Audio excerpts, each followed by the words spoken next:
Hello. Celui qui combat des monstres devrait veiller à ce qu'ils ne deviennent pas un monstre dans le processus. Et si vous regardez trop longtemps dans l'abîme regardera en vous. Cette citation de Nietzsche sert d'ouverture au film. Tout ce qui est nouveau et inexplicable devient un miroir de l'âme humaine. Que verrez-vous dans les ténèbres? Des monstres effrayants ou des mystères inexplorés qui cachent bien plus que la mort et la destruction? Un jeune homme, désabusé par la société civilisée, se rend sur une île éloignée pour y vivre comme un ermite.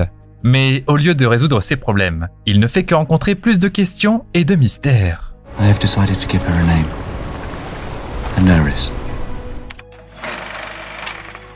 Septembre 1914, un jeune Anglais navigue sur un navire depuis 67 jours maintenant. Le capitaine l'aide à allumer une cigarette et, à travers des jumelles, lui montre une île, la destination tant attendue où le gars passera l'année prochaine. L'homme demande ce qu'il fuit. C'est la première chose que l'on demande aux marins quand ils vont en mer. L'Anglais ne répond pas. L'équipe atteint le rivage. Pour une raison quelconque, il n'y a pas d'oiseaux autour. Alors qu'il transporte les valises sur les rochers, le capitaine trouve alarmant que le météorologue précédent ne soit pas venu à leur rencontre. Sa cabane s'avère complètement en ruine et désolée aussi. Le capitaine commence à s'inquiéter, mais le gars hausse les épaules, il s'en fiche. With respect, I am responsible for your safe passage, and this is hardly reassuring. Au cours du voyage, l'homme est devenu ami avec son passager et il ordonne à l'équipage de l'aider à explorer la région. Sur leur chemin vers le phare, ils trouvent une source et une inscription sur un rocher. Gruner possède cette fontaine. Le capitaine décide de renvoyer l'équipage, puis il se rend au phare avec l'Anglais. Ses murs et ses fenêtres s'avèrent être fortifiés avec 2 pieux aiguisés, et personne ne vient quand il frappe à la porte. Le gars casse la serrure avec son épaule, et les voyageurs montent à l'étage, où ils trouvent un homme nu qui dort. C'est le gardien du phare, qui se présente sous le nom de Gruner. Le capitaine est censé ramener l'ancien météorologue nommé Aldor Vigeland au navire. Mais le gardien dit qu'il est décédé du typhus. Il n'y a pas de tombe, parce que le gars s'est simplement levé et est parti, et Gruner ne l'a jamais revu. La seule chose qui intéresse le gardien, c'est de savoir si le gars a du tabac avec lui. Le capitaine se méfie clairement du vieil homme aux cheveux longs, mais il décide de ne pas l'affronter. L'Anglais n'a pas peur de la mort de son prédécesseur, et il escorte l'homme à la barque. En se séparant, le capitaine veut donner son revolver au gars, mais le garçon refuse en toute confiance le cadeau. Il retourne à la cabane, où il mesurera la direction et la force des vents, et où il vivra comme un exilé pendant 1 an. Sous la lumière douce de la cheminée et des lampes à huile, le gars déballe ses valises et installe l'équipement.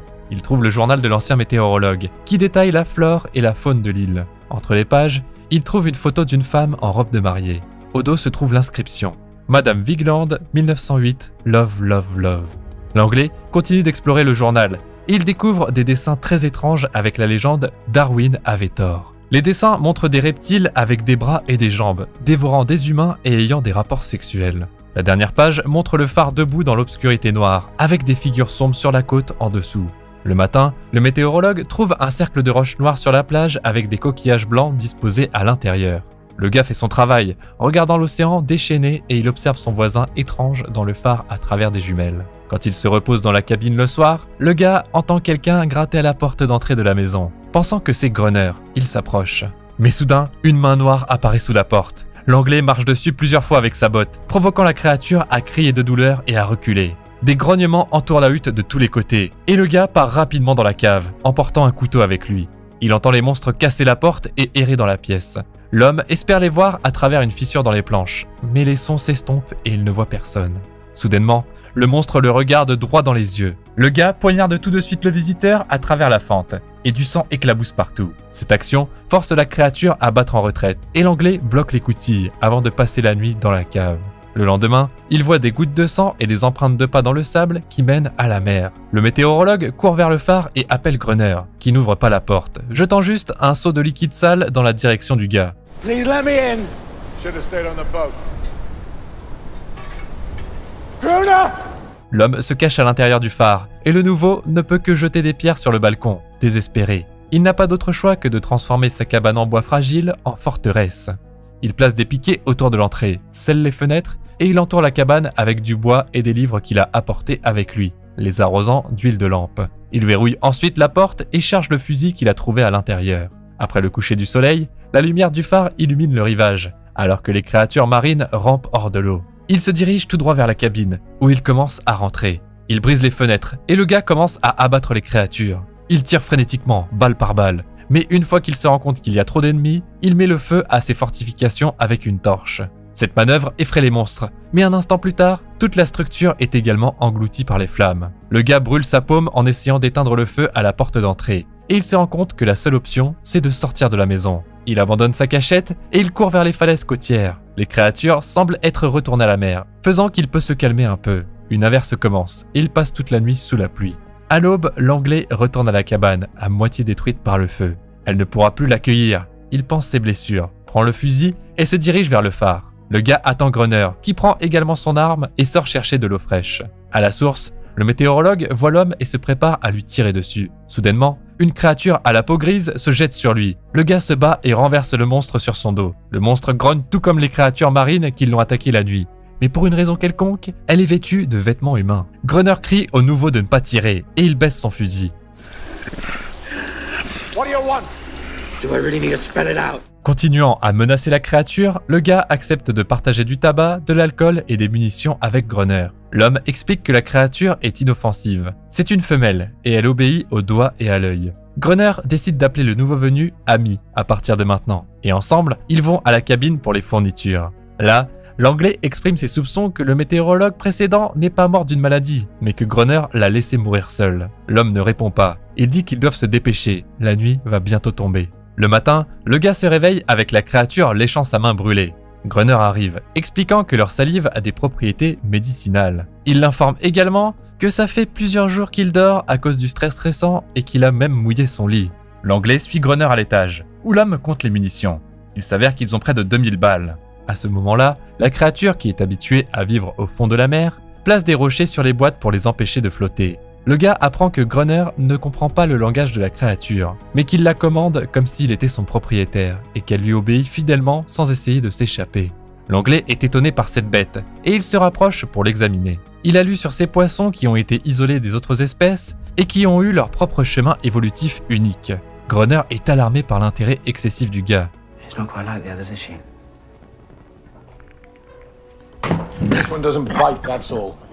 Quand Amy fait allusion à la cicatrice sur l'épaule de l'homme, ce dernier répond qu'elle ne l'a mordu qu'une seule fois, car elle l'a payé et a appris sa leçon. Alors que la créature se blottit par terre, apeurée, Grunner invite Amy au sommet du phare. Il explique qu'il a réparé la lumière pour effrayer les créatures, car elles ont peur de toutes sortes de lumières. Le nouveau venu demande pourquoi l'homme n'a pas quitté l'île dangereuse sur le navire. Mais Grunner déteste la civilisation bien plus qu'il déteste l'armée de reptiles qui tentent de le tuer. Il retourne la question au gars, qui a également décidé de rester malgré tous les signes avant-coureurs. La détermination de l'Anglais a diminué au cours des 2 derniers jours, et il a l'intention de repartir avec le premier navire qui passe. Avec un sourire narquois, Grunner répond que cela se produira exactement dans 1 an. Ce phare n'a pas été construit à des fins de navigation, mais pour blanchir des fonds budgétaires. Le gars se plaint que tous ses biens ont disparu, et que l'île n'est pas du tout ce à quoi il s'attendait à ce qu'elle soit. Il est complètement coupé de son passé. Il commence à marquer les jours qui passent sur le mur. Quand il trouve un vieux costume de plongée dans les tiroirs, la créature vient le voir et commence à manger des bougies. Le gars ne sait pas encore comment communiquer avec elle. Grunner les voit et il appelle l'Anglais à l'étage avec un fusil. Les torches sont allumées sur le balcon et le phare brille de 1000 feux. Armé jusqu'aux dents, Grunner tire une fusée éclairante vers la côte.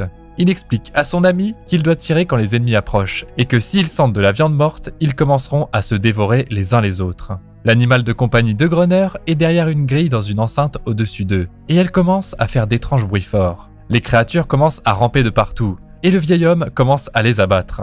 Mais pour une raison quelconque, l'Anglais ne peut pas se résoudre à appuyer sur la gâchette. Il recule, regardant Grunner qui combat les monstres qui grimpent sur le balcon. La panique le submerge, et le gars s'évanouit. Le matin, un Grunner en colère le réveille. La voix du vieil homme se brise, et il parle de lui-même à la 3e personne, comme s'il était fou.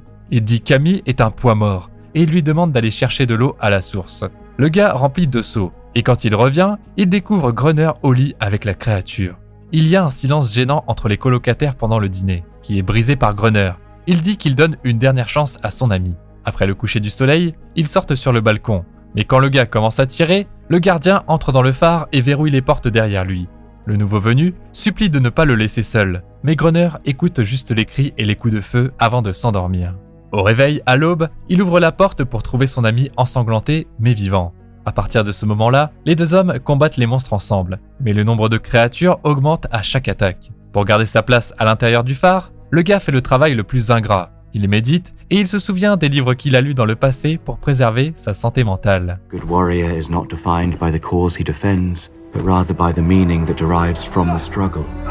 L'homme cherchait la paix loin des humains, mais tout ce qu'il a trouvé, c'est un enfer infesté de démons. Au fil des semaines, l'Anglais barbu discute de sa théorie avec Gruner. Il pense que les gémissements de leur animal attirent les créatures. Ça expliquerait pourquoi ils n'attaquent pas tous les soirs. Gruner croit que les créatures marines veulent simplement détruire les étrangers qui sont venus sur leur île. Bien qu'il n'y ait pas eu d'attaque depuis un certain temps, le vieil homme force Amy à apporter régulièrement du bois. Il se rend à la cabane brûlée, où il trouve un miroir et se rase pour la première fois depuis longtemps. Par ennui, l'Anglais a exploré l'île à travers, et il a commencé à recueillir des vertèbres d'un énorme squelette de baleine pour en faire des sculptures. L'inexorable retour des monstres est exaspérant, et l'Anglais tente d'expliquer leur absence par l'hibernation hivernale ou l'admission de leur défaite.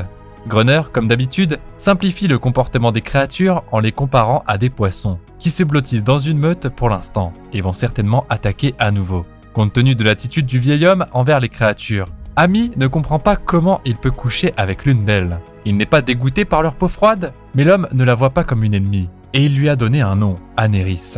Un soir, Gruner suggère qu'il joue aux échecs. Tout en se détendant pendant le jeu, l'Anglais commence à réfléchir aux caractéristiques étonnantes des créatures. Leur sang, ce qui les protège du froid, et les deux paires de paupières. We could capture specimens, take them back to Great Britain or to the United States, present our discovery, and we would be celebrated. Gruner interrompt brutalement son ami. La dernière chose que veut le vieil homme, c'est de devenir célèbre. Le nouveau bat facilement son adversaire au jeu, puis ils se font interrompre par une créature qui défonce la porte. Ils étaient à fond dans leur partie, et ils ont oublié d'allumer la lampe du phare. Ils barricadent le premier étage, et ils commencent à se battre sur le balcon. Mais l'armée des créatures est encore plus grande que d'habitude, et ils sont partout. Les hommes se retirent à l'intérieur du phare, et Gruner est grièvement blessé à la jambe. L'Anglais l'aide à arrêter le saignement, et il s'enferme à côté de la lanterne. Mais la lumière s'éteint rapidement, car les créatures endommagent le mécanisme. Anticipant la mort imminente, Gruner commence à chanter une berceuse. Mais les hommes sont sauvés par les premiers rayons de l'aube, qui chassent les ennemis. Plus tard, Aneris s'occupe des blessures de son maître, et le gars dit qu'ils ne survivront pas à la prochaine bataille. Ils n'ont plus de provisions, et ils n'auront pas assez de force pour repousser une autre armée. L'Anglais se rend sur la côte, où il trouve un objet étrange composé de cordes attachées et de morceaux de bois. Il commence à l'étudier quand il remarque soudainement un navire à l'horizon. Le gars se précipite vers le phare, dans l'espoir de lui donner un signal. Mais alors qu'il essaie d'utiliser la fusée éclairante, Gruner l'attaque. Gruner knows how to defend himself. Gruner rules the waves. Gruner wants what he has, and has only what he wants. Il frappe le gars, mais Aneris grogne sur son maître, le forçant à laisser partir l'Anglais. Gruner est sur le point de l'abattre avec une ceinture, mais le gars s'interpose. Dans un dernier effort, il se précipite vers la fusée éclairante, mais le vieil homme est encore plus rapide. Il s'en va et l'Anglais l'insulte, l'appelant un misanthrope misérable qui n'a besoin des autres que pour les haïr.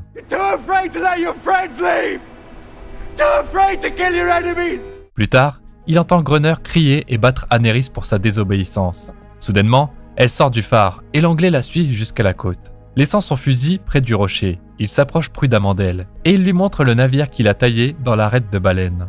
Il sympathise avec Aneris et elle l'emmène avec elle, lui montrant le canot échoué sur le rivage. L'Anglais retourne au phare et rapporte sa découverte à Gruner, mais ce dernier était déjà au courant. Le vieil homme ne pense pas qu'il soit possible de quitter l'île vivant. Ils n'auront aucune chance contre le froid, la tempête et les attaques des créatures marines.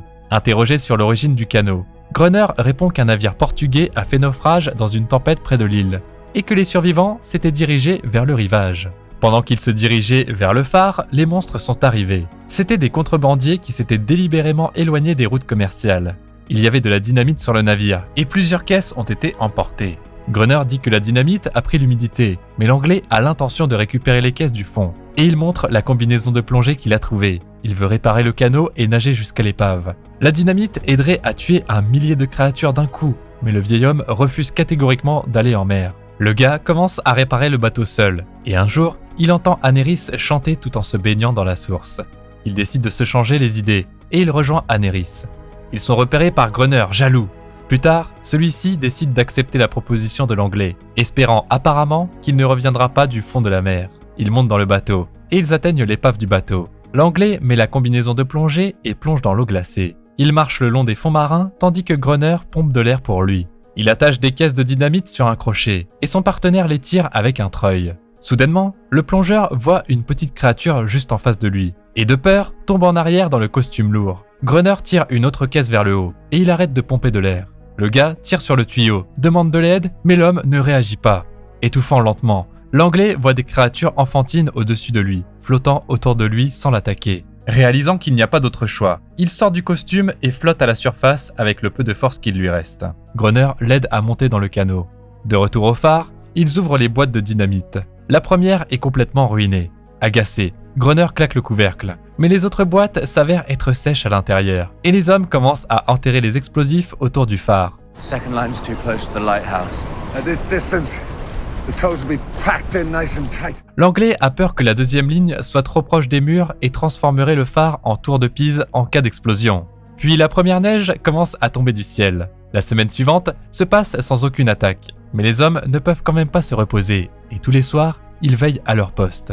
Un matin, l'Anglais découvre un Gruner raide qui a passé toute la nuit sur le balcon avec sa main sur le détonateur. Le gars conduit l'homme à l'intérieur et il déconnecte les fils de la boîte. 3 semaines se sont écoulées sans qu'un seul coup de feu ne soit tiré. Quand Aneris ramène une étoile de mer qu'elle a attrapée, Gruner s'en prend à elle. You told your friends, huh? You warned them, didn't you? Ha! You little toad spot. L'Anglais l'empêche de continuer à battre Aneris, et le vieil homme décide qu'ils doivent en finir avec les créatures dès que possible. Il veut leur tendre une embuscade en laissant la porte ouverte. Quand le gardien s'en va, l'Anglais calme Aneris, qui est terrifié. Cette nuit-là, l'Anglais reste à la porte ouverte, entouré de lampes, et Gruner amène Aneris sur le balcon, la forçant à chanter. Elle pleure plutôt de la façon dont son maître la traite, mais bientôt, ses semblables sortent de l'eau. Dans l'escalier, le vent éteint quelques-unes des lampes, et l'Anglais met de côté le fusil pour rallumer le feu. À ce moment-là, un gros mâle se jette sur lui. Le gars parvient à le repousser avec un couteau. Il monte les escaliers, tire sur les créatures, et il crie à Gruner d'activer les explosifs. Mais après avoir appuyé sur le levier, rien ne se passe. L'Anglais se rend compte qu'il a oublié de reconnecter les fils, et il court à l'étage pour réparer son erreur. Gruner le couvre, et le gars parvient à activer l'explosion sur la première ligne, tuant la plupart des attaquants. Mais Gruner saisit immédiatement le deuxième levier, et il fait exploser la ligne à côté du phare. L'onde de choc les renvoie tous les deux dans le mur, et les hommes perdent conscience. Le matin, l'Anglais, ensanglanté, se réveille le premier, et il secoue Gruner, qui s'avère également être vivant. Il se dirige vers le rivage, où Gruner termine les ennemis survivants. Le gars voit l'une des créatures blessées portant des vêtements et un pendentif autour de son cou, et il ne peut pas se résoudre à l'achever. Gruner le fait pour lui. L'Anglais enlève le collier et il le montre à l'homme. Look at what we've done. Sans remords, Gruner jette le pendentif. Cette nuit-là, les créatures n'attaquent pas, mais les hommes entendent le triste hurlement d'Aneris. Gruner explique que c'est ainsi qu'il l'a trouvée lorsqu'elle était bébé, quand elle s'est retrouvée coincée dans un filet de pêche. Le vieil homme dit qu'ils peuvent même être mignons, jusqu'à ce qu'ils grandissent. Et Aneris revient toujours en rampant après avoir suffisamment pleuré. Toujours choqué par ce qu'ils ont fait, l'Anglais répond « Ils sont en deuil ». Le lendemain, le gars se rend au rivage, où il aperçoit 2 enfants de la mer dans l'eau. Il veut leur donner une sorte de signe, et il se souvient du cercle qu'il a trouvé lors de sa première matinée sur l'île. Il fait un cercle avec des pierres, et il met un bateau qu'il a sculpté au centre. Quand il retourne au phare, Gruner charge leur fusil avec des munitions de sable, afin qu'ils puissent continuer à effrayer les créatures. L'Anglais l'ignore et sort au balcon, où il vérifie son cadeau aux créatures à travers des jumelles. Dans la matinée, le gars trouve une bouteille vide et un jeu de cartes de tarot à côté de Gruner. Dans une boîte de cartes, il trouve une photo de mariage avec les mots « Love » au dos. Le marié, c'est Gruner, le même Haldor Vigland, le météorologue précédent. Il a survécu, mais il a perdu la tête à cause des conditions difficiles et de la solitude. L'Anglais descend, où il efface le compte du mur, qu'il a gardé depuis qu'il était arrivé au phare. Ensuite, il sort et vérifie le cercle de pierre. Les créatures ont pris le navire. L'un des enfants se trouve à proximité, et l'Anglais jette sa torche par terre, pour ne pas l'effrayer. L'enfant s'approche de l'homme, et Aneris et le reste des gens de mer le suivent. Elle a l'air d'être de son côté maintenant. Le gamin est sur le point de rendre le bateau à son ami, mais ils sont interrompus par Gruner, qui s'est réveillé. Il court et commence à tirer avec son fusil, mais son ami l'arrête. See you, king of the toads. Don't harm them, Gruner. The truce is what I think they want.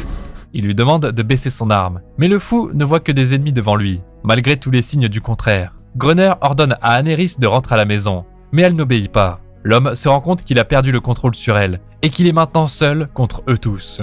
Le désespoir le submerge.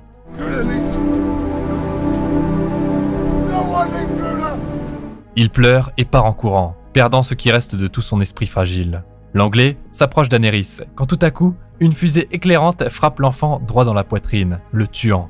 Les créatures se retirent dans l'eau, et Anerys avec eux, qui reste sur le rivage juste un moment de plus pour dire au revoir à l'anglais. Furieux, le gars court vers le phare et attaque Grunner.